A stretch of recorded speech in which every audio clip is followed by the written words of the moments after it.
અરે મારી બેન સગુણા, હવે તમારે કોઈ દિવસ સિંગલઘાટ પાછું જવાનું નથી મારી બેન. હવે તમારે જ્યાં તમારી બાકીની જિંદગી છે એ તમારે મારી હારી ગુજારવાની છે બેન.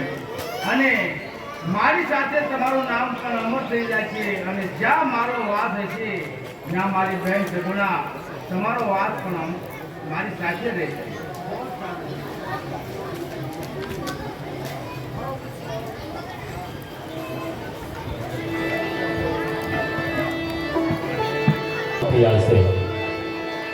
અને એ લગ્નની અંદર રામદેવજી બાપાના માસીના દીકરા હરભુજી પણ આવ્યા હતા. અને જ્યારે રામદેવજી બાપાની જાન જોડાઈ હતી ત્યારે હરભુજીએ વગર પડદાના ગાંડા જોયા હતા. અને જ્યારે નેત્રદેવના અંગ ઉપર અને ખોટો હતી અને જ્યાં હસ્તો મેળાપ થયો ત્યારે જે નેત્રદેવના અંગે અને ખોટો હતી તે બધી ખોટો સારી થઈ ગઈ હતી. આવું હરભુજીએ નજરે જોયો ત્યારે હરભુજીના મનની અંદર એવો વિચાર આવ્યો કે આ ભાઈ રામદેવ કોઈ ભગવાનનો અવતાર છે. ત્યારે હરભુજી રામદેવજી બાપા પાસે આવે છે અને શું કહેવા લાગ્યા? હા રામદેવજી, આજે હું તમારા લગ્નમાં આવ્યો, મને ખૂબ આનંદ થયો, બહુ આનંદ થયો રામદેવજી. પણ હવે મને મારું ગામ અને મારા માતા પિતા પામ્યા છે, તો હવે મારે ગામ જવું જોઈએ રામદેવજી. અરે હા હરભુજી, તમે પણ મારા લગ્નમાં આવ્યા અને રોકાણા પણ ઘણું હરભુજી, એનો મને ખૂબ આનંદ થયો છે હરભુજી. પણ હરભુજી, તમને તમારે ઘેર જવા દેવા માટે મારું મન હા નથી પાડતું હરભુજી.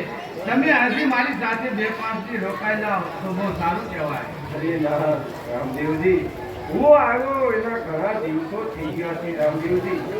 મારી પણ મારા માતા પિતા રાહ જોતા છે, તો હવે મને મારા ગામ તરફ આવવું જોઈએ મારે રામદેવજી.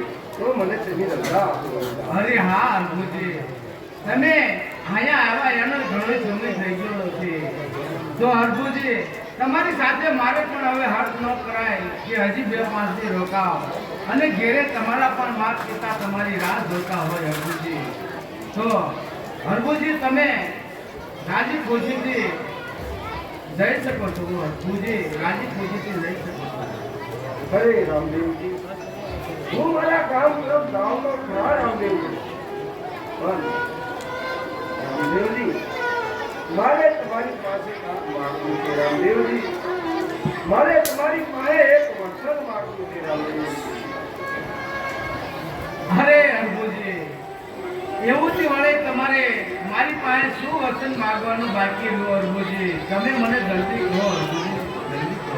હા રામદેવજી, મારે તો એવું માંગવું રામદેવજી કે જ્યારે તમે સમાધિ લઈને સૌધામ જાઓ ત્યારે એ જરા એક વખત મને મળજો રામદેવજી.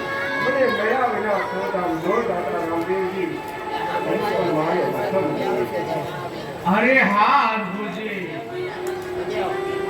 જ્યારે હું સમાધિ લઈ અને સૌધામ સીધાવી ત્યારે હું તમને જરૂર એકવાર મળીશ હરભુજી, જરૂર મળે. આ તમને રામદેવજીનું વચન છે હરભુજી, વચન છે. રામદેવજી, તમે તમારો ગોલ નિભાવજો અને હું હવે મારા ગામ તરફ રજાલો રામદેવજી. બહુ સારું હરભુજી, એ આવજો હરભુજી, એ આવજો રામદેવજી, એ આવજો હરભુજી.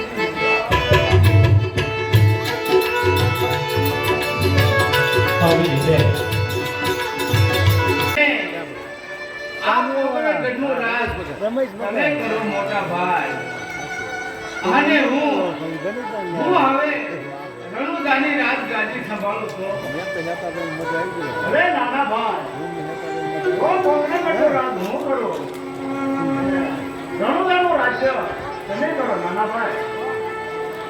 અરે મોટા ભાઈ, તો આપણે રાજ દરબારની અંદર આપણા માત પિતાની રજા લેવા તો જવું પડે ને.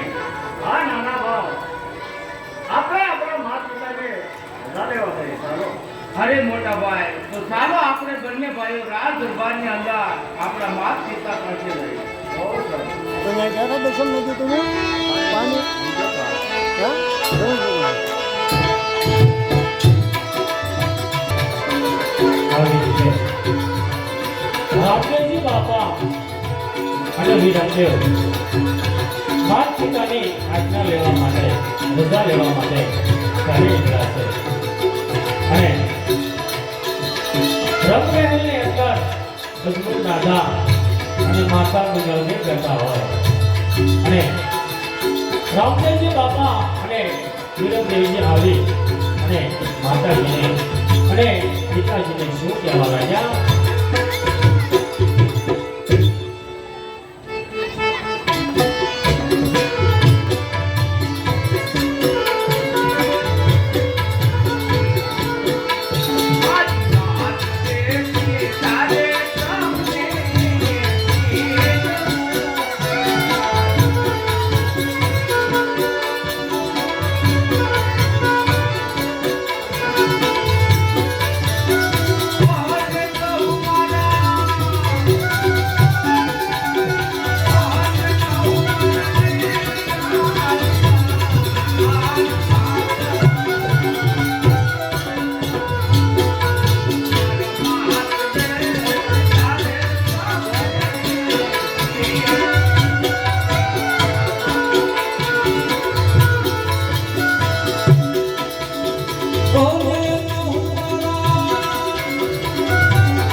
અરે હા માતાજી, અરે હા પિતાજી, આજે અમે બંને ભાઈઓ તમારી પાસે અમારા દિલની વાત કહેવા માટે આવ્યા છીએ.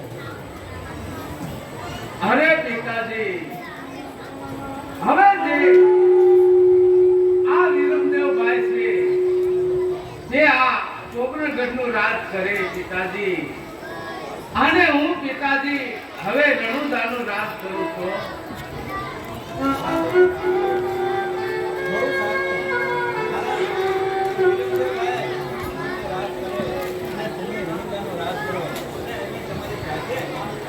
જેવી અહીંયા બે હજાર મહેમાન આવી ગયા અરે પિતાજી, તો હું અત્યારે જ જાઉં છું રણુદાનું રાજ્ય કરવા, અને તમે પણ મારી સાથે ચાલો પિતાજી, તમે મારી સાથે ચાલો.